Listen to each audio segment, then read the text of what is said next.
Neste exemplo, vamos trabalhar com alguns exemplos, algumas implementações da interface set dentro do framework de coleções.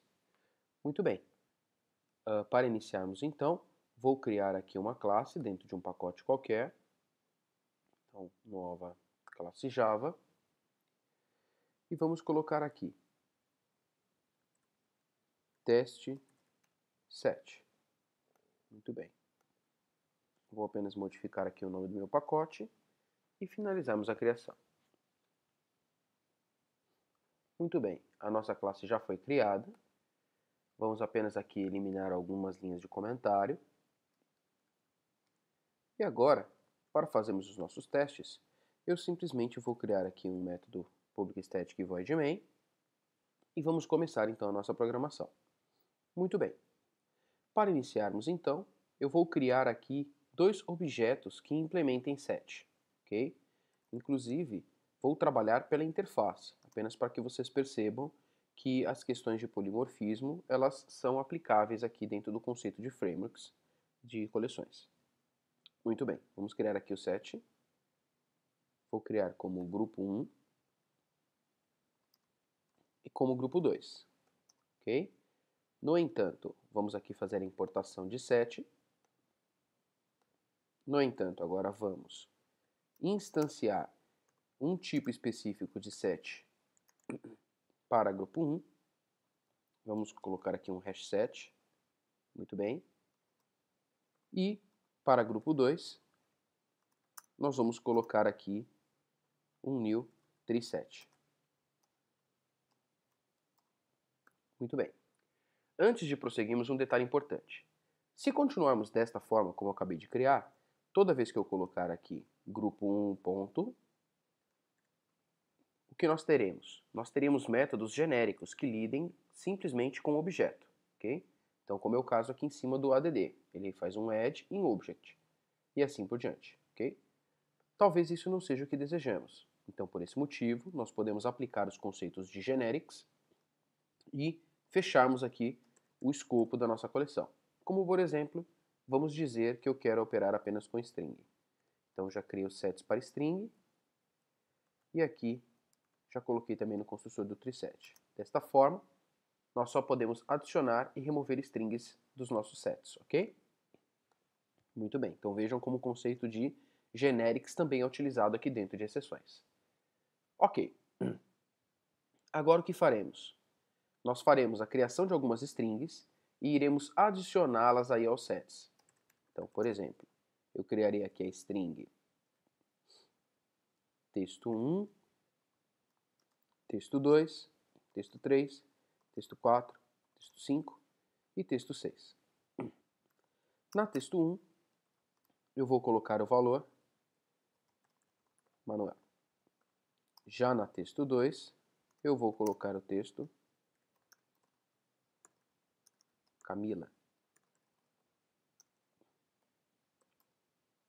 No texto 3, eu também vou colocar Manuel, no entanto com letras minúsculas. No texto 4, eu repetirei Camila. No texto 5, colocarei aqui João.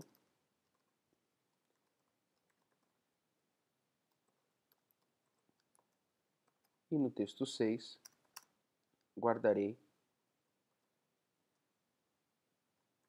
Adriano. Muito bem. Agora, daqui para diante, o que faremos? Nós iremos inserir essas nossas strings dentro dos nossos dois objetos que implementam set, ok?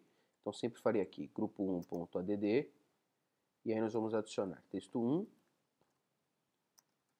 e no grupo 2, nós vamos adicionar o texto 2, ok? Então, vamos lá.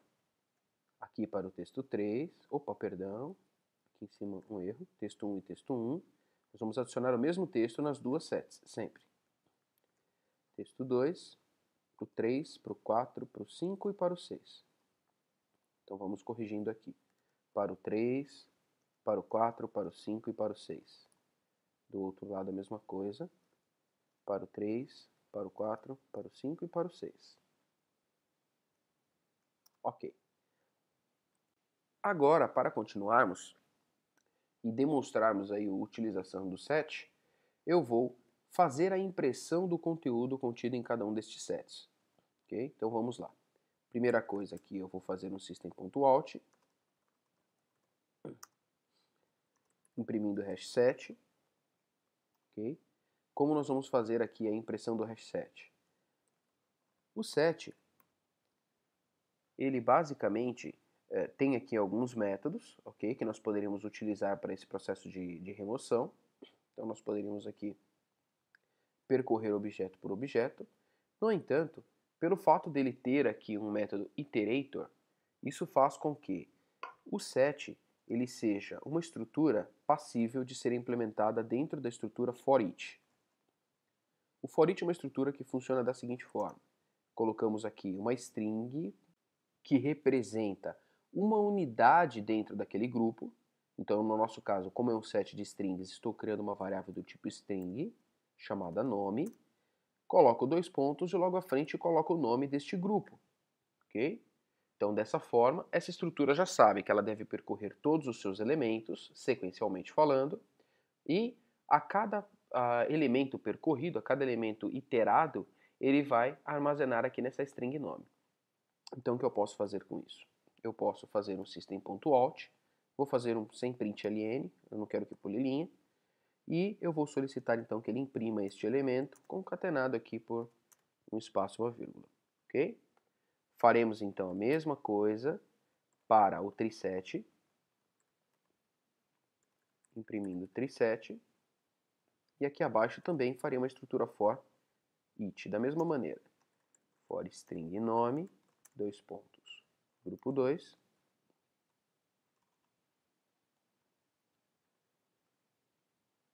opa, coloquei um espaço aqui, é o nome de variável, isso não é permitido. E aqui dentro farei novamente o system.out, e aí imprimiremos aqui nome e uma vírgula. Muito bem, vamos executar aqui o nosso programa. Lembre-se, nós estamos trabalhando com 6 elementos ao total. Vamos executar o arquivo e vamos observar os resultados. Muito bem. Se vocês observarem aqui... Opa, esqueci um pula-linha aqui. Deixa eu melhorar um pouquinho esse texto. Eu vou fazer um pula-linha aqui antes de imprimir o triset, senão a legibilidade não vai ficar muito legal. Run file.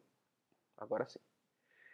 Muito bem, vejam só. Nós tínhamos inicialmente 6 elementos, e em cada um dos sets nós ficamos com apenas 5. Por que isso aconteceu? Isso aconteceu porque o elemento Camila estava duplicado. Lembre-se, a primeira propriedade de sets é não permitir a duplicidade de elementos. Como ele avaliou a duplicidade? Ele utilizou o método equals, lá da classe string, ok? Então, não era o mesmo objeto, ok? Eram objetos distintos, mas os seus valores eram os mesmos, ok? Então, por esse motivo, ele não permitiu a inserção duplicada. Pois bem, outra coisa. Observem que aqui nós tínhamos Manuel maiúsculo e Manuel minúsculo. Ele também preservou estes dois objetos, justamente porque eles são diferentes entre si. Se você fizer um equals entre eles, verá que o valor não será igual justamente porque este possui um M maiúsculo e o outro um M minúsculo. Agora vamos continuar observando. O hashset, ele simplesmente armazenou os objetos na ordem lá em que eu fiz a inserção. Vamos avaliar se isso realmente se confirma. O primeiro objeto que eu coloquei foi Manuel com M maiúsculo, o segundo foi Camila. Olhem o que o hashset fez. Ele imprimiu em uma ordem completamente diferente da que eu inseri. Por quê? Porque a organização do hashset é por meio do mapa de hash. Então, esta organização ela foi estruturada dessa forma para ser mais ágil a inserção de objetos e não necessariamente está preservando alguma característica do grupo. No entanto, já o triset ele não trabalha com a mesma premissa.